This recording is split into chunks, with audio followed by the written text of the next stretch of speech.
Assalamualaikum warahmatullahi wabarakatuh. Selamat pagi para pemirsa. Ini adalah deburan ombak Pantai Tuban ya. Tepatnya kita berada di daerah Gesik Harjo, Palang, Tuban.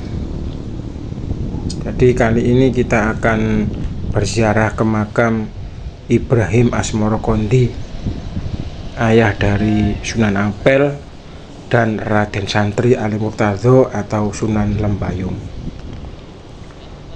Ini ombaknya lumayan ya. Ini kita berada di pinggir pantai ya, pinggir jalan raya maksud saya. Jadi pantai ini ada di jalan raya, dekat dengan makam yang akan kita tuju, yaitu Syekh Maulana Ibrahim Asmoro Kondi ya. Beliau ini berasal dari Samarkand ya, daerah mana ini, Uzbekistan.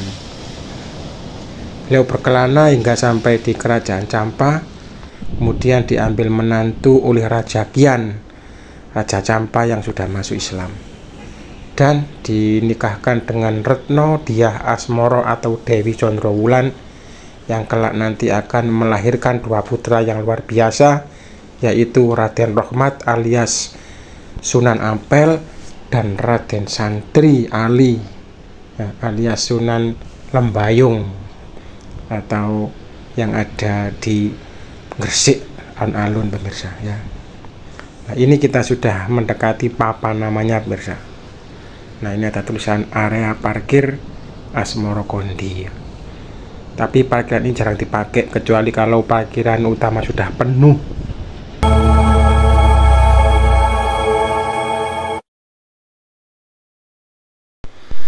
Ini Yayasan Masjid Ibrahim Asmoro Kondi. Jadi ini nggak jauh dari jalan raya ya. Dari jalan raya nanti kita hanya sekitar 300 meter nyampe di gapura yang megah ini. Rupanya sudah banyak berubah ya. Ini adalah gapura pesan beliau ya. Jadi pesan beliau terpatri di gapura ini, sabar neriman ngalah ya. Sabar neriman ngalah, yang sebelah kanan loman akas temen. Waduh, alhamdulillah sudah semakin bagus pemirsa ya. Dalam sejarah disebutkan bahwa Syekh Maulana Ibrahim Asmoro Kondi datang ke Jawa pada abad ke-14 Masehi ya. Beliau mendarat di Bandara Tuban, daerah kekuasaan Majapahit waktu itu ya. Tujuan beliau ke tanah Jawa ya, selain karena di negeri Champa terjadi huru-hara, beliau juga ingin menemui adik istrinya Dewi Dwarawati yang menikah dengan Raja Majapahit pemirsa. Wih, ini ada sumur omben peninggalan beliau ya.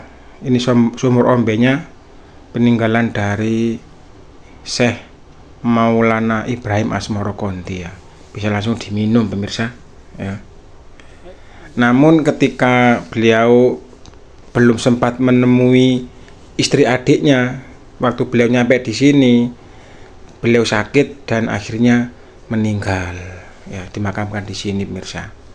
Sempat menyebarkan agama Islam di sini dengan kedua putranya, karena waktu itu harus berhati-hati ya, karena agama Islam itu masih belum begitu berkembang ya. Ini peringatan apa nih, Hol Agung. Jadi masjidnya sangat bagus sekali pemirsa ya kan, bersih dan bagus pemirsa. Nah, di samping kiri sini ada gapura Padureksa pertama ya. Gapura Padureksa pertama itu dulu adalah pintu utama masuk ke masjid yang lama ya. Ini ya, di lewat sini kita ke masjid yang pertama. Nanti saya tunjukkan masjid yang lama ya.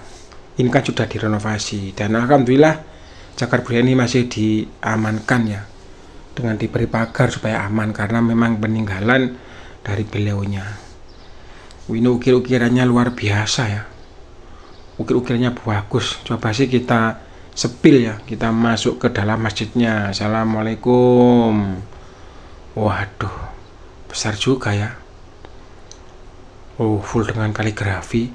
nanti di depan sebelah kiri itu ada masjid yang asli ya, masjid pertama dari Syekh Ibrahim Asmoro Konti. Kalau ini sudah yang terbaru perluasan pemirsa ya. Oke, kita keluar ya, kita akan segera menuju ke makam beliau ya. Nanti juga kita akan melewati Gapura Padureksa 2, 3 dan sampingnya masjid beliau yang masjid lama ya. Nah, jalannya ke sini pemirsa. Ini untuk yang peziarah putra ya. Kalau peziarah putri lewat yang sebelah kanan. Jadi jalannya dibedakan untuk ke makam. Loh ya kan khusus pria. Lah ini Padureksa 2 pemirsa. Ini Padureksa 2. Nanti kita lihat ya. Di belakangnya ada beberapa makam-makam lama ya. Ini Padureksa kedua. Nah, ada makam-makam dengan desain putih ya. Itu juga lewat situ juga bisa, karena habis berwudu kita lewatin juga bisa. Nah, ini pintu untuk menuju makam beliau ya. Makam Maulana Ibrahim Asmoro Konti Ayah Sunan Ampel ya. Assalamualaikum warahmatullahi wabarakatuh. Assalamualaikum. Nah ini, nah pemirsa, depan inilah masjid yang lama ya.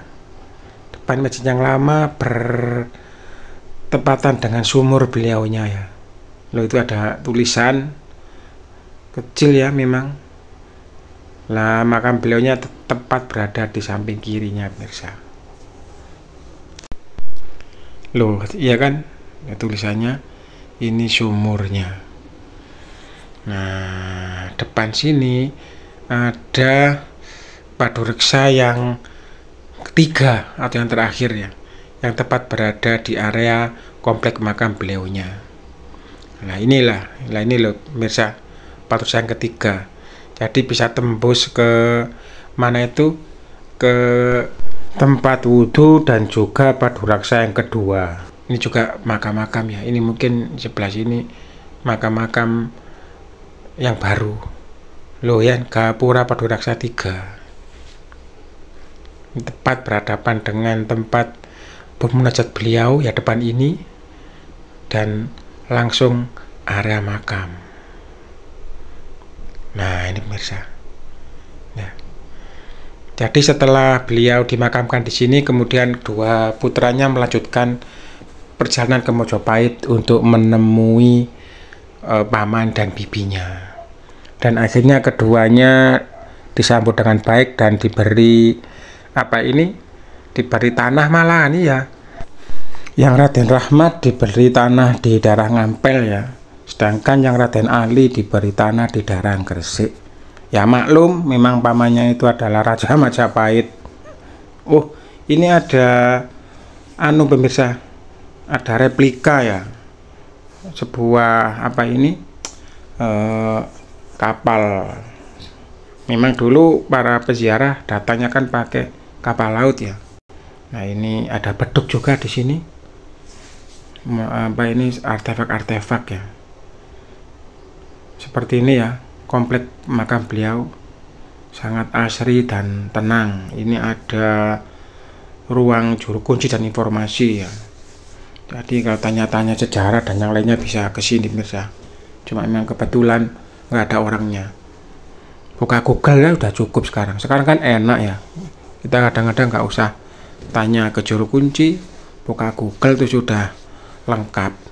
Kita kembali ke depan pemirsa, ke dalam masjid beliau yang sangat indah dengan penuh dengan ukiran. Dan kiranya cukup sampai sini dulu pemirsa ya. Kita lanjutkan ke adventure-adventure berikutnya. Saya akhiri, selamat pagi. Wassalamualaikum warahmatullahi wabarakatuh. Tetap semangat.